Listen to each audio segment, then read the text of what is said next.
There is no try. Hey everybody, it's Carm here. Back on a Friday morning, along with Yoda here. That was for Bill at the Vinylverse, and his son Will, I think his name is. Bill was mentioning they have a similar Yoda at home, so I'll show him mine. He was commenting on the last video, so I have him in the background on the couch. He says a few things here. Judge me by my size, do you? For 800 years have I trained Jedi. I just think those three things. This is a gift from Colin Medicine Horse. I'm sure many of you know. He hasn't been on lately doing videos in quite a while. We're in touch a little bit here and there, and last I heard he seems to be doing fine. But he had gifted this to me about maybe 5 or 6 years ago, and he had actually showed it and talking with it in his own video, and I commented on it, and very surprised, sent it to me not too long afterwards. In fact, I think the first video I ever did in the yard was unboxing this. Total surprise. So yeah, this is just a little something for Bill and Will. Little Yoda here. So yeah, back on to do another in this Tangerine Dream series here. Probably unending the way I'm going through these things, but yeah, this time around, well, again, the first recap real quick. The first video was all vinyl that I have. Last video was studio albums on CD, like standalone studio albums, and now it's live albums on CD. Also, kind of for the most part standalone, not part of a series, which there'll be more of that. I'll do that in a separate video. Again, as the further in I go, I'm finding I have so much, just as I got them all together. So yeah, I'll just start right in at the beginning here. Ricochet from 1975. Keeping it in the case for now, wanted to show this in particular. This is actually the very first CD I ever bought on album on CD I ever bought back in late 1991 as a sophomore, and we just had a new system in the house, kind of like one of those 3-in-1 systems, and it was the first time my folks got to hear a CD as well. We all listened to it together. Yeah, their impressions of it are different than mine, different tastes, but they were impressed with the sound, and but yeah. And yeah, here's where it started as far as proper live albums for Tangerine Dream. Although there was some later stuff added in the studio, some percussion, and it was culled from many hours of live performances from that time. Their 75 tour, I think Britain and France.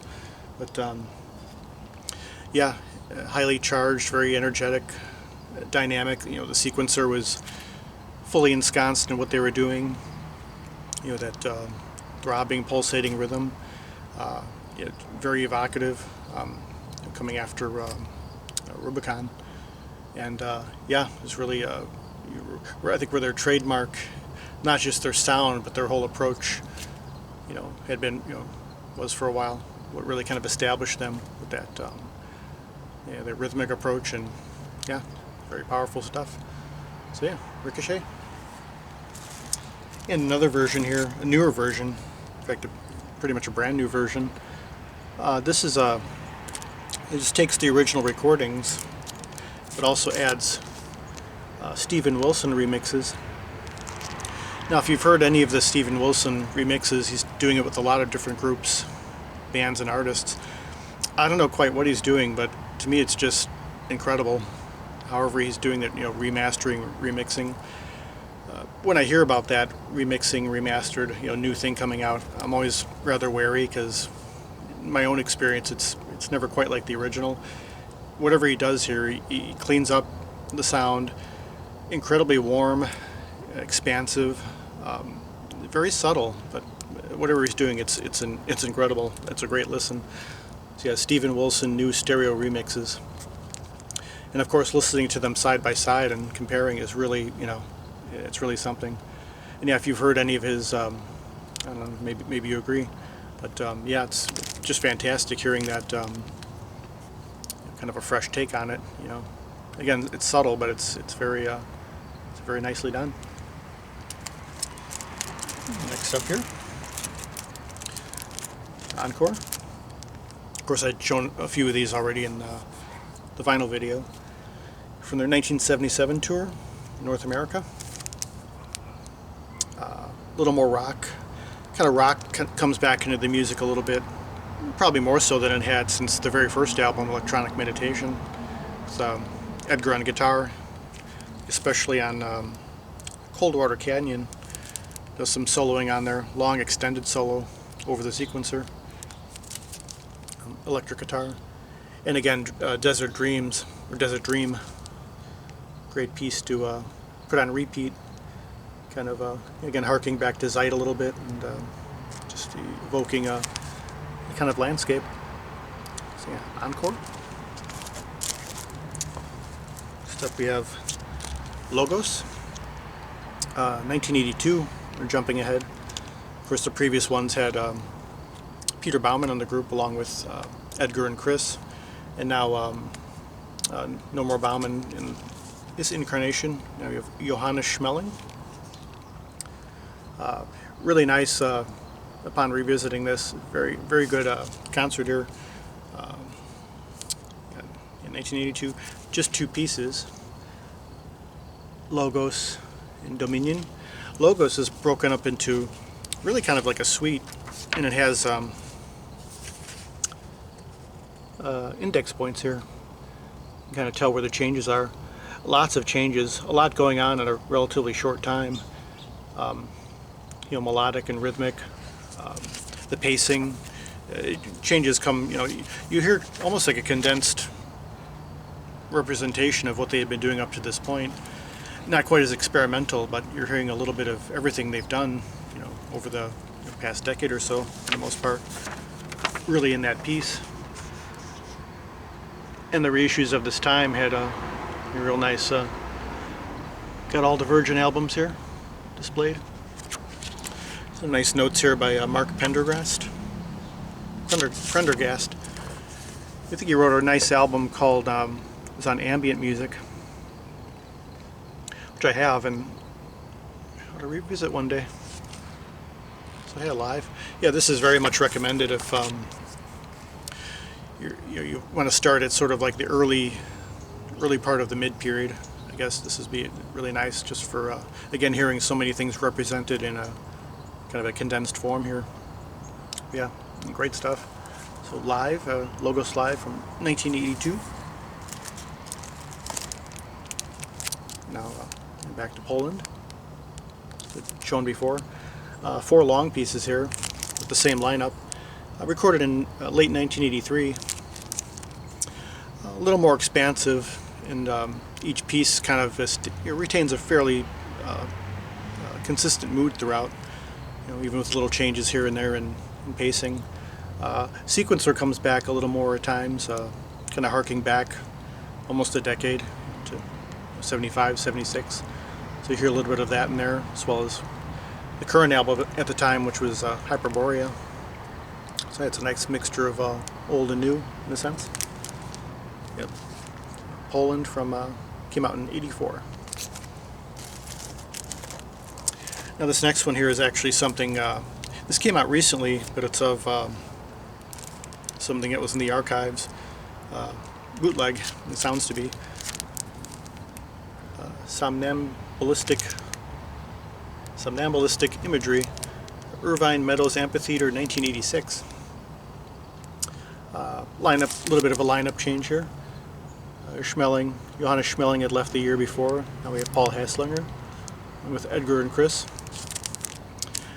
The way it was in the notes here was presented that it was previously unheard material. There's some of that, but there's a lot of, again, kind of a medley of older pieces, even going back to the 70s, Stratosphere, and what they've been doing up to this point during the 80s. So it's all kind of, yeah, kind of like a suite, all just kind of weave together. But there's no actual, otherwise, other titles. You just have to listen and see what you recognize from the years before. Yeah, kind of a nice, interesting blend here. And again, something that had been in the vault for many years. It came out on Left Field Media 2018. It's of a 1986 show. The front cover is a little deceiving that it's looks like it's from about 20 years later. The more recent lineup. Like the font on here too, kind of like Stranger Things, which of course they have various connections with. So yeah, it's some ballistic imagery, 2 CD set here. Going ahead a couple of years. Again, to my intro to the group, picking it up on cassette way back when, summer of '91, Livemiles. And the last album with Chris Franke on it before he left for his own solo career. I still have Paul Haslinger and of course Edgar. Yeah, two long pieces.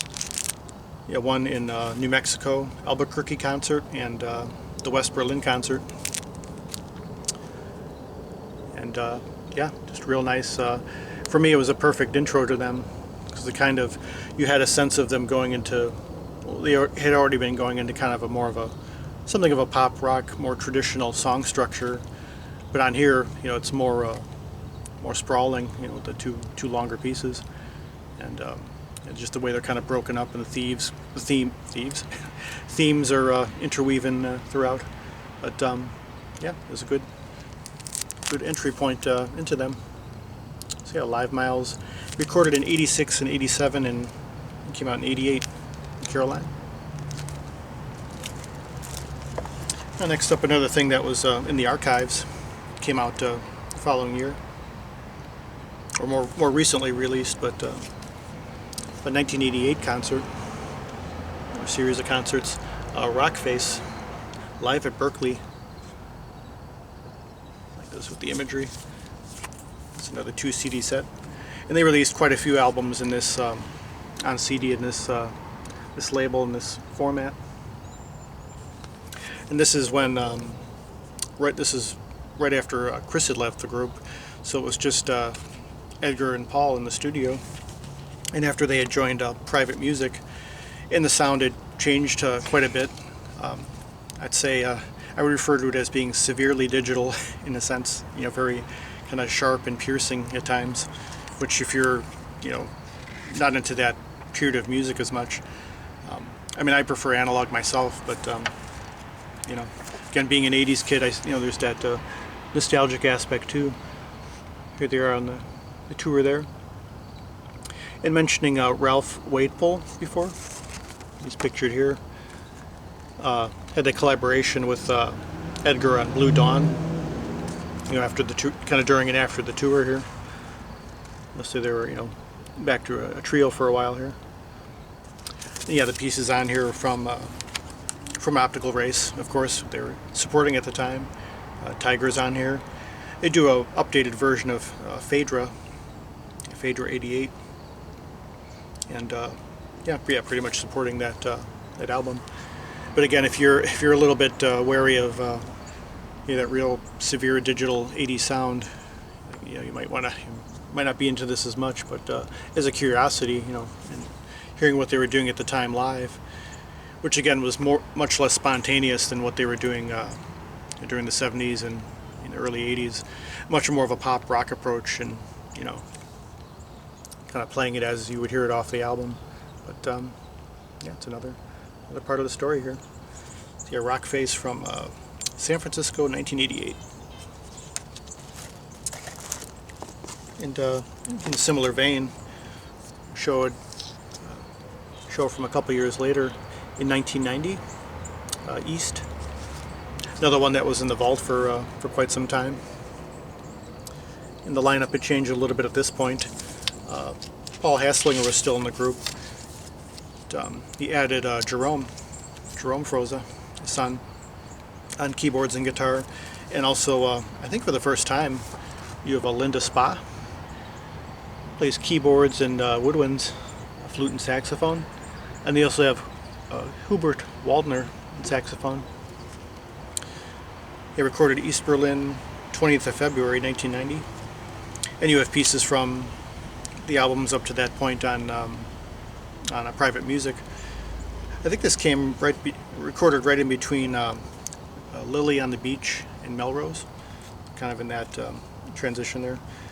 And yeah, kind of similar to the Rockface, you know, quite digital, quite. I think there's some pieces on here also from some soundtracks of that point too, weaved in there.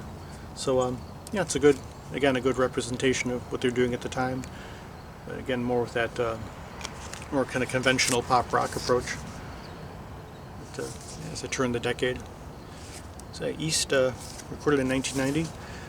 Edgar's surrealist artwork there, and graced a few of his own solo albums later on.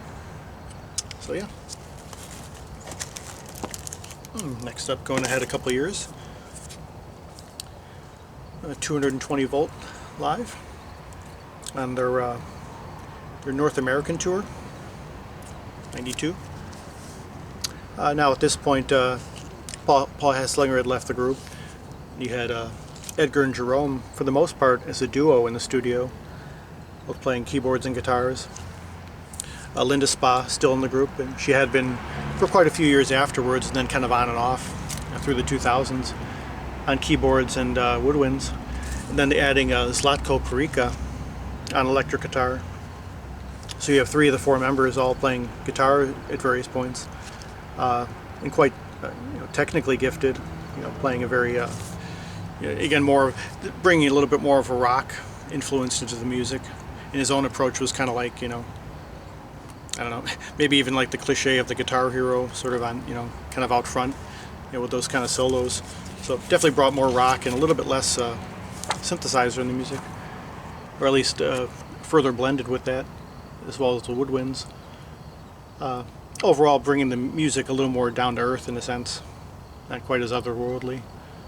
Again, with those kind of more conventional song structures.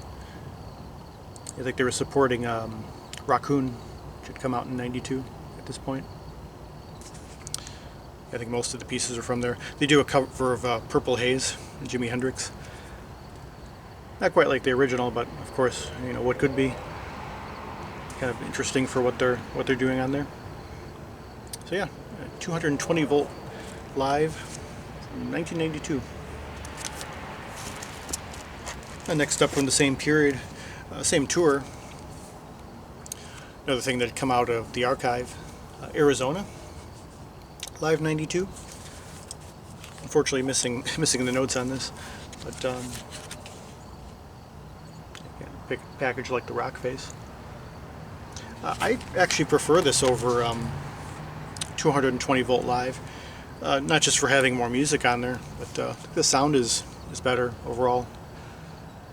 I found it to be fuller and a little warmer, from what I remember.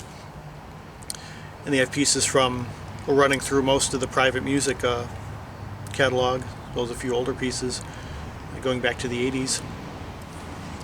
Yeah, you know, nicely done, nicely played. And, another representation of the early 90s here. So yeah, Arizona live 92. Yeah, admittedly I might not have as much to say about these as, you know, there's, especially on the later ones coming up, there's a lot of the same pieces being played in kind of a similar vein, kind of from year to year, you know, as we go. But there's little subtle changes with the lineup and everything. Next, we're jumping ahead a few years to 1997. Tornado. It's live in Poland. I think this is one of the first albums I ever bought of theirs when it was new. Because all through the 90s, as I was exploring them, I was kind of little by little going through the 70s and 80s. This is something that I actually remember buying as a fairly new release. Your pieces represented on here from what they were doing while they were on Miramar, from Raccoon and Turn of the Tides, and I think a Goblins Club was the album they were supporting with this one. It came out the previous year. And the lineup on here, you have Edgar and Jerome and Zlatko. Linda wasn't on this, I think on this particular tour.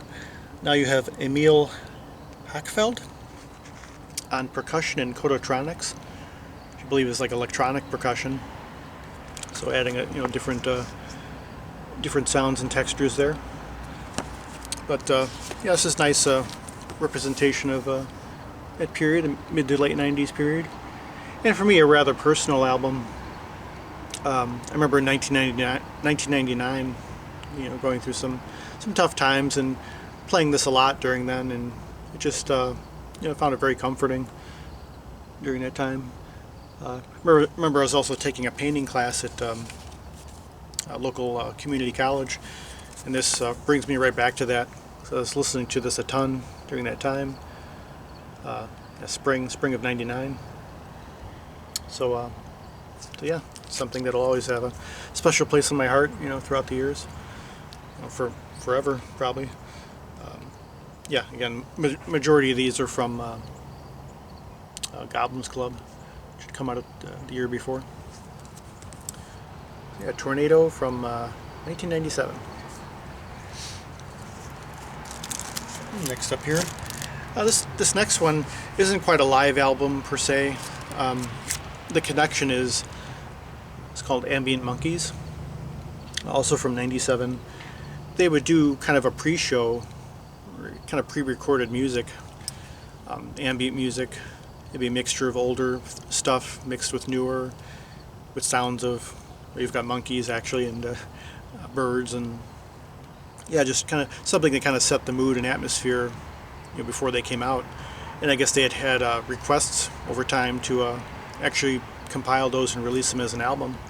And it's interesting. I'd say it's more for crazy completist people like me, or someone who's just curious. If you find it cheap somewhere. You have a piece by J.S. You have Bach and Mozart, kind of doing their own spin on it. Basically Edgar and Jerome doing the music otherwise. Yeah, more of a background type thing. Again, for setting the mood for the actual show to start. So yeah, Ambient Monkeys, different side of the live experience there. Next up, another live from '97. I think on that same tour as the Tornado. Now this one though is a little different. Valentine Wheels. This is a vintage set, so they're playing live. They're playing much older material on here, going back to the '70s and a little bit of the '80s, from the '90s perspective, technical wise. Yeah, I have pieces from Sorcerer, the soundtrack, Silver Scale, earlier in the '80s, I believe. Stratosphere, '95, Dolphin Dance, La Park. So, yeah, kind of a little bit of a retrospective live thing here. Yeah, so it's from '97. Next up, another one from that period in the late '90s, Dream Encores. Basically, just a compilation of their encores during that time, and what they would normally play for those. I do a version of Eleanor Rigby on here, actually, which is pretty interesting, the way they approach it. Oriental Haze, Thief Yang and the Tangram Seal, Catwalk, Purple Haze again. So I guess they cover that quite a bit in concert. Towards the Evening Star from Goblins Club. That's just a nice little compilation of what they were doing for encores back in the late '90s. Next up here, we're jumping ahead a couple more years to 1999. Rocking Mars Live did an album called Mars Polaris, which is one I'm missing, but it's a live version of that, which I think had come out like the year before. So you have Edgar here, and oh geez, I forgot to put I was going to make a note of since this is another one that's missing the booklet, but I don't recall this fellow's name. He's a guitar player. They added another guitar player. But they have Emil Heckfeld again on electronic percussion, and of course Edgar and Jerome. Now I'd have to say this is probably my favorite of the live albums of the '90s. Probably my personal favorite since Livemiles. harking back a little bit to what they were doing in the 70s, late 70s, early 80s, you know, without merely copying the sound or trying to, you know, sound too, you know, yeah, just like merely copying it. They had a really nice blend from the older sound to the new.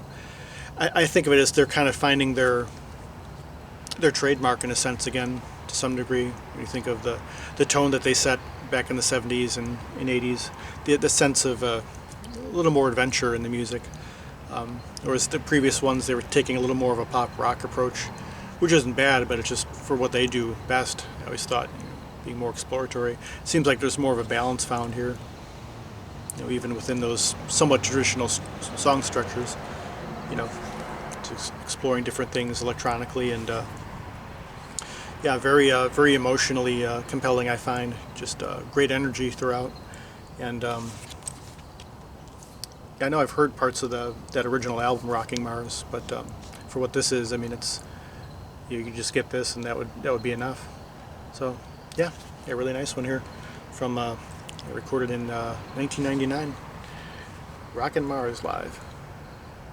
I love that cover. Next up here, we're jumping ahead quite a few years to 2007, live at the Astoria in London. So I think at this point Jerome was no longer in the group, and Torsten Queichning had joined, and you know, still a member to this day. This is one of these, they're called cup discs, so almost like an EP, although some of them can run as long as a, you know, regular album. Yeah, just 3 pieces here, what they're currently doing at the time. Even more so, kind of, I guess you could almost say kind of revisiting the roots without sounding like they're merely copying or, you know, repeating themselves. A little bit more with the, a little bit more sequencer based, just a little more adventurous overall. And I love this title, Sleeping Watches Snoring in Silence. It's very, very Edgar, if you know his way with words. And of course, he did the artwork too. So yeah, it's a total package. Yeah, really nice one for being, you know, one of those shorter albums. So yeah, live from 2007. Next up for the next year, the London Eye concert from 2008. It's a 3 CD set, which a lot of these actually are. There are multiple, at least 2, if not 3 CDs. And the lineup is expanded a little bit from you know, the recent years. Of course, Edgar's still here on keyboards and guitar. Torsten Queichning on keyboards. Now we have Bernard Bible on guitar. Somewhat in a similar style and vein to as Zlatko Perica from the 90s albums. Iris Kama playing drums and percussion, and Linda Spasbeck on sax, flute, and keyboards. You have pieces from like Views from a Red Train, which had come out around that time, as well as revisiting older pieces from the 80s. And at this point live, it seemed like they were becoming a little bit more of a, I guess you could say something of a retrospective group. You know, when you think of like bands that have been around for a long time and kind of playing the old hits, so to speak, but still, you know, coming out with enough new material, you know, blending those in pretty seamlessly. But they had just a very kind of solid foundation live. Not as much improvisation, but there's definitely you know, there's definitely a consistency from here on out, from release to release, as far as how it's performed. And some nice pictures here. There's some nice at the end of the whole thing, Edgar kind of comes on and talks a little bit about. Cause I know in England, starting with John Peel back in the early '70s, kind of had put them on the map and given them a lot of support over the years. He just had some nice words, you know, just expressing his appreciation for that. Here's Iris Kama on percussion, you know, Bernard on guitar, Iris again, There's Linda Spa, flute. And this lineup was, for the next few years, pretty much the same lineup. Maybe 5 years or so. Yeah, the London Eye concert from 2008. Next up, a little bit different here. Same lineup. Now we have live in Eindhoven, the Epsilon Journey, Tangerine Dream playing pretty much just the music of Edgar, culling from his solo albums, which he had started back in '74 with Aqua, and yeah, just kind of a retrospective of his own music here. Real nice versions of you have Pinnacles, Delhi Illumination from Delhi Utopia, yeah, Traffic of Silence, Stuntman, Metropolis, Drunken Mozart in the Desert, Maru Brebet from Epsilon and Malaysian Pale. Real nice live version of that. The Iris is percussion really coming through on congas, adding like a kind of an interesting take on that. So a nice representation of them live, and also hearing Edgar's music if you're not familiar with his solo stuff.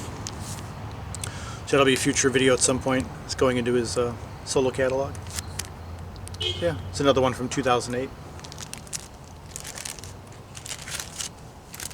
Now going to the following year, 2009, Izu, live in Japan, and striking artwork from Edgar. And more pieces kind of going from what they were currently doing at the time, as well as revisiting early ones. This is a double set. Oh, the previous one was too, the Edgar piece. Yeah, I think most of the rest of these are either going to be doubles or triples. So yeah, it's a nice, kind of similar to the previous one. And mixing it up a little bit more. They're adding some pieces from the 80s. Lily on the Beach, among others. So yeah, Isu from 2009. And next up we have, going to 2010, yeah, they're doing an awful lot of touring at this point. I mean, pretty consistently from late 2000s up until recent years. The Zeitgeist concert, live at the Royal Albert Hall. It's another 3-disc set.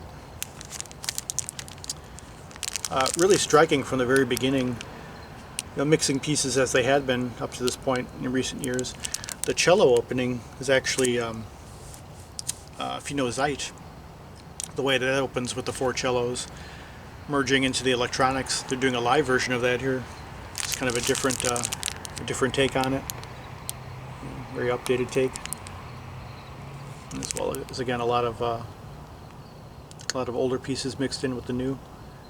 Kind of a well-oiled machine at this point live, and yeah, the same lineup as with the last couple albums. So yeah, the Zeitgeist concert in 2010. Next up we have the Gates of Saturn, live in Manchester, 2011. Now I believe at this point, if I'm not mistaken, yeah, they added a member who's now still a current member. You have Hoshiko Yamane on violin, still with the group to this day. So now they're a 6-piece live. So it's interesting, being that the band has literally grown in that size after being a trio for several decades initially, a couple decades. And again, in kind of a similar vein as it had been happening. The addition of her violin really gives, I think that gives the music an otherworldly quality. It kind of brings them a little bit back to their roots in a sense. The textures, and just has a soaring quality to her playing. It's really quite powerful, and yeah, just adds another color and dimension to it. Yeah, here's Hoshiko right here. Yeah, Edgar, Iris, Bernard, Linda, and Torsten. So yeah, never had the pleasure of seeing them live. I think someone I'd worked with years ago in the early 2000s was saying supposedly they were supposed to come to the House of Blues back in '01 or '02. I don't know if it fell through or I just never found out about it, but it would have been pretty neat.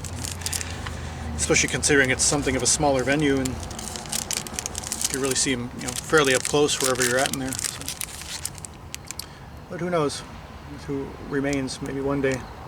So yeah, a Gate of Saturn, 2011 in Manchester. Next up, we're still in 2011. And Knights of Asheville. Live at Moogfest in Asheville, North Carolina, 2011. Yeah, Moogfest for Robert Moog, inventor of the Moog synthesizer. He had spent, I think, the second half of his life pretty much in North Carolina, so considered kind of like his, his home, of course. And going through again a combination of pieces, older and newer. And of course, being a, still being a 6-piece here. Yeah, what was current at the time, Carmel, California, One Night in Space. It's more of a kind of a rocking piece. Yeah, Long Island Sunset. That's from Lily on the Beach, I think. That became kind of a live staple of their shows. It's a nice one at the time. These pictures here. It's funny too, with the early albums, there weren't often a lot of pictures of them, whether live or in the studio. Just a couple. So it's a nice thing too about the later albums. Get some more shots in action here.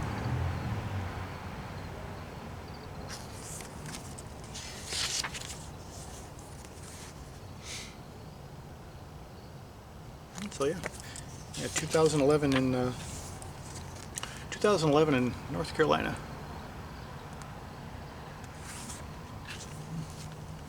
Now next up we have something a little bit different for them.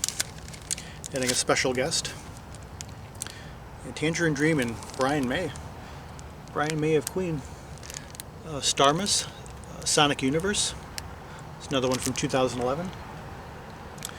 Starmus Festival is something that I think Brian May had co-founded. Kind of a festival just dedicated to the sciences, particularly astronomy, kind of merging with music and art, and just I think it had started this year actually, 2011.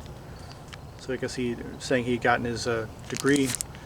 He had been studying back in the 70s, while early on with Queen. He put that on hold, his education on hold for a while, and resumed it later. And then kind of part of that led to this festival. So it's really nice. He guests on a few cuts and MCs in part, kind of narrating along.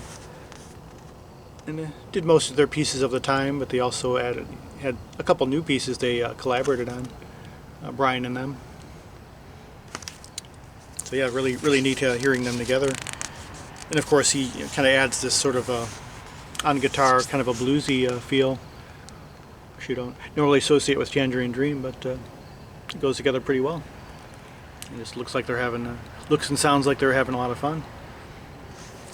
I think I got the pieces here.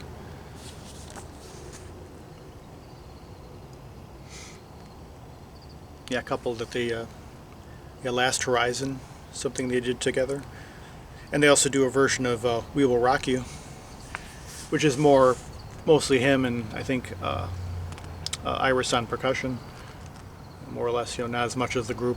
Not so much like a Tangerine Dream version, but more more representative of himself there. So yeah, very cool. When I first heard about this, I was naturally intrigued by it. I would have gotten it anyway, of course, but just hearing this kind of collaboration is very neat. And as far as I know, they didn't do anything else together. It would have been nice, actually, if he had played on more pieces, or it'd have been even more of a collaboration.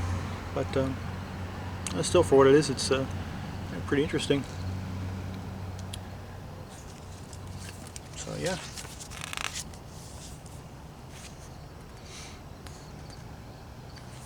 yeah, Starmus. From the Starmus Festival, Sonic Universe, 2011. Brian May. And next up, we're got a few more, just a few more here. Yeah, that was a double set. It's another 3 CD set here. 2012. Live at Admiral Splast, Berlin. The same lineup here. Pretty much a similar approach overall. And mixing in older pieces with newer ones. A little more varied now, going back, even playing portions of Ricochet, the first live album. And yeah, Long Island Sunset, you have that again.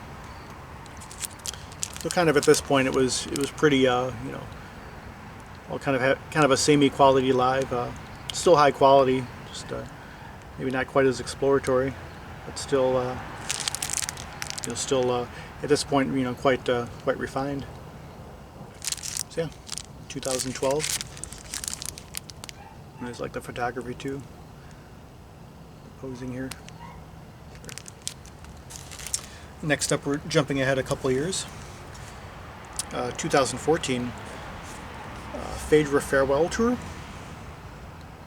Now, for this one and the next one, I have fairly decent sized booklets that came with these, but I'll show that. I'll have a miscellaneous video which I'll show those, and go back into these too. But, 3 CD set here. Playing pieces from again, going back to Sorcerer, Sleeping Watches, Snoring in Silence, Horizon from Poland, Hypersphinx. So yeah, it's another kind of retrospective approach here. Encores and stage rehearsal recordings also mixed in here. And yeah, one of the last albums, very late period albums that Edgar was on. So yeah, it wasn't too long after this. So yeah, 2014 Phaedra Farewell tour. I think in part what they were saying farewell to was the era. Like, there were certain periods they would call it. They were saying like the Melrose years, the Seattle years. Now they were going into a new phase they were calling the Quantum years, which was just going to be a new approach, and kind of leaving this approach behind and going a little more into more original music and just exploring a little more. So yeah, 2014. Now we have another change in lineup here. Another live one from 2014, Supernormal, the Australian concerts. Another 3-disc set here. I like this packaging better. Well, now we've of course we still have Edgar, Torsten, and Hoshiko, but Linda Spa, Iris, Bernard left the group, and now comes in Ulrich Schnauz, synthesizers. He, as far as I know, he's the only member of the group over the years who became a full-fledged member, who was already had an established solo career for quite some years, I think since the 90s. And I'd been a fan. I'd gotten into his stuff, pretty early on, and quite an original sound. So you could hear what he adds to the group, a certain different approach to melody and harmony, very distinctive sound on his own. And now they're back down to a quartet, at least for live. And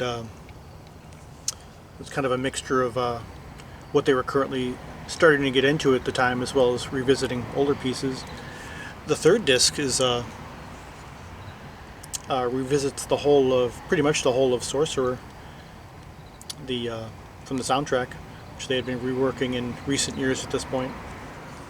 So yeah, quite interesting. And this is, I think, the final live album with Edgar. See, it passed the following year. So yeah, Supernormal 2014, starting a new chapter here. And finally, for these live ones, Tangerine Dream, the Quantum Years, live at the Philharmonie, something Poland, 2016, in honor of Edgar Froese. I believe this is the first album they released overall. not just after Edgar's passing, but the first one with just the 3 remaining members, whereas he wasn't on the album. Whereas Quantum Gate, Edgar, it was a mixture of pieces they did with Edgar as well as just the remaining trio after he had passed. And this is a concert that Klaus Schulze was slated to play on, to be part of, and he had to cancel because of health reasons at the time, and he wanted them to kind of tap them to replace him. So yeah, it was a good. So it was the first time them playing live as a trio, at least on record. It's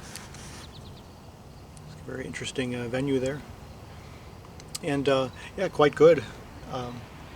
Yeah, they have the pieces that were current at the time: Mirage of Reality, Genesis of Precious Thoughts, and going back to Logos and Ricochet, as well as some pieces from the 80s. But hearing just the trio after Edgar performing them was really interesting, and the approach that each of them brought to it, being very true to the originals, but also you could hear with them moving forward, little inklings of what was to come. And again, being back down to a trio, which I'd always thought of them as you know, just from the very beginning, trio. You see Edgar on screen there. It's a really nice tribute.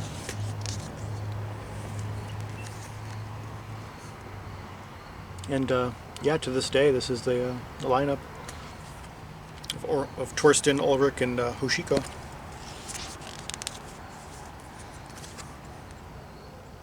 So yeah, beautiful stuff here. And of course, with what they've done since then, if you've heard any of it, is really like a whole new approach that they hadn't taken. You could hear the influence harking back to what they were doing really before any of them were even born, back in the the mid 70s. Kind of going back to that sound of Rubicon and Ricochet, but a very very fresh approach. But, now those particular albums are part of a series, and I'll feature those later on. But yeah, this is a sign of going into a whole new area for them as a trio since Edgar's passing. So yeah, the Quantum Years, live at the Philharmonie in 2016. So yeah, the story continues, live performing and otherwise. So yeah, so my basic live albums on CD.